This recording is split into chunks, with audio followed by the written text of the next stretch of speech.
ಹೆಣ್ಣು ಪ್ರೀತಿಯನ್ನ ತಿರಸ್ಕರಿಸೋದೇ ತಪ್ಪ? ಇಡೀ ಸೃಷ್ಟಿಯ ಸೃಷ್ಟಿಕರ್ತೆ ಹೆಣ್ಣು. ಈ ಹೆಣ್ಣಿಗೆ ಈ ಭೂಮಿಯಲ್ಲಿ ಧೈರ್ಯವಾಗಿ ಬದುಕುವ ಅವಕಾಶವಿಲ್ಲವ? ಇದು ಕರ್ನಾಟಕನ ಅಥವಾ ಪಾಕಿಸ್ತಾನನ?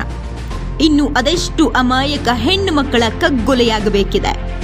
ಹಾಡ ಹಗಲೇ ಬರ್ಬರವಾಗಿ ಅತ್ಯಾಚಾರ, ಕೊಲೆಗಳು ರಾಜಾರೋಷವಾಗಿ ನಡೀತಿದೆ ಅಂದ್ರೆ ನಮ್ಮ ಸರ್ಕಾರಗಳು, ಕಾನೂನುಗಳು ಕಣ್ಣು ಮುಚ್ಚಿ ಕೂತಿದೆಯಾ?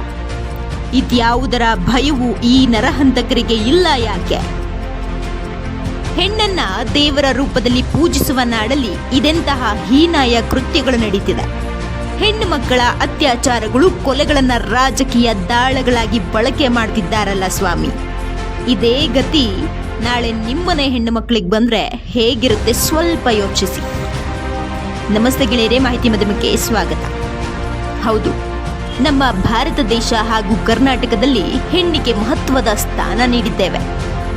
ಆದರೆ ಅದೇ ಹೆಣ್ಣು ಮಕ್ಕಳಿಗೆ ನಮ್ಮ ದೇಶ ಹಾಗೂ ನಮ್ಮ ನಾಡಲ್ಲಿ ರಕ್ಷಣೆಯೇ ಇಲ್ಲದಂತಾಗಿದೆ.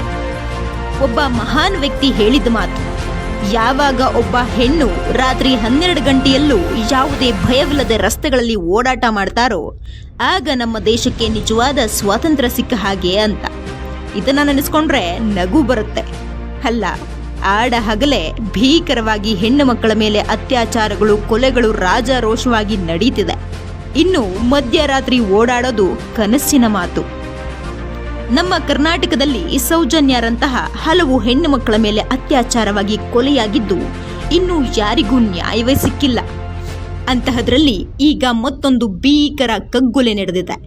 ಈ ಹಂತಕರಿಗೆ ಇನ್ನದೆಷ್ಟು ಧೈರ್ಯ ಇರಬಹುದು? ಸರ್ಕಾರಗಳು, ಪೊಲೀಸರು, ನ್ಯಾಯಾಲಯಗಳು ಅಂದ್ರೆ ಅದೆಷ್ಟು ನಿರ್ಲಕ್ಷ್ಯ ಇರಬಹುದು? ಅವರಿಗೂ ಗೊತ್ತು ಅನ್ಸುತ್ತೆ, ಹಣಬಲ, ಅಧಿಕಾರ ಬಲ ಇದ್ರೆ ಯಾರು ಏನು ಮಾಡೋಕ್ಕಾಗಲ್ಲ ಅಂತ. ನೇಹಾ ಬರ್ಬರ ಕೊಲೆ ಪ್ರತಿಯೊಬ್ಬ ಹೆಣ್ಣು ಮಕ್ಕಳಿಗೂ ಎಚ್ಚರಿಕೆಯ ಕರೆಗಂಟೆಯಾಗಿರಬೇಕು. ಇಷ್ಟಕ್ಕೂ ನೇಹಾ ಆ ರಾಕ್ಷಸ ಫಯಾಜ್ನ ಪ್ರೀತಿಯನ್ನ ತಿರಸ್ಕರಿಸಿದ್ದೇ ತಪ್ಪಾಯ್ತಾ? ನಿಜವಾಗಿಯೂ ಪ್ರೀತಿಸುವವನು ಕೊಲೆ ಮಾಡ್ತಾನ? ಇಂದು ಹುಬ್ಬಳ್ಳಿಯ ನೇಹಾ ಮುಂದೆ ನಮ್ಮಲ್ಲೇ ಯಾರಾದ್ರೊಬ್ರು ಬಲಿಯಾಗಬಹುದು ಅಲ್ವಾ? ತನ್ನ ಪ್ರೀತಿಯನ್ನ ನಿರಾಕರಿಸಿದ್ದಾಳೆ ಎಂಬ ಒಂದೇ ಒಂದು ಕಾರಣಕ್ಕೆ ಪ್ರಾಣವನ್ನೇ ತೆಗೆದು ಬಿಟ್ಟ ರಾಕ್ಷಸ. ನೇಹಾಳ ತಂದೆ, ತಾಯಿ, ಕುಟುಂಬಸ್ಥರ ಆಕ್ರಂದನ ಮುಗಿಲು ಮುಟ್ಟಿದೆ. ಸೋದರಿಗೆ ನ್ಯಾಯ ದೊರಕಿಸಿಕೊಡೋಕೆ ವಿದ್ಯಾರ್ಥಿಗಳಿಂದ, ಹಲವು ಸಂಘಟನೆಗಳಿಂದ ನಿರಂತರ ಹೋರಾಟಗಳು ನಡೀತಿವೆ. ಆದರೆ ಅದೆಷ್ಟರ ಮಟ್ಟಿಗೆ ಪ್ರತಿಫಲ ಸಿಗುತ್ತೋ ತಿಳಿದಿಲ್ಲ. ಇದಿಷ್ಟೇ ಅಲ್ಲ, ಚುನಾವಣಾ ಸಂದರ್ಭ ಆಗಿರೋದ್ರಿಂದ ನಮ್ಮ ಪಕ್ಷಕ್ಕೆ ಎಲ್ಲಿ ತೊಂದರೆಯಾಗುತ್ತೋ ಅಂತ ಕೆಲವು ಪಕ್ಷಗಳು ಈ ಘಟನೆಯನ್ನ ಮುಚ್ಚಾಕೋಕ್ ನೋಡ್ತಿದ್ದಾರೆ. ಮತ್ತೊಂದಿಷ್ಟು ಪಕ್ಷಗಳು ಈ ಘಟನೆಯನ್ನ ತಮ್ಮ ಗೆಲುವಿಗೆ ಅಸ್ತ್ರವಾಗಿ ಬಳಸ್ಕೋತಾ ಇದ್ದಾರೆ.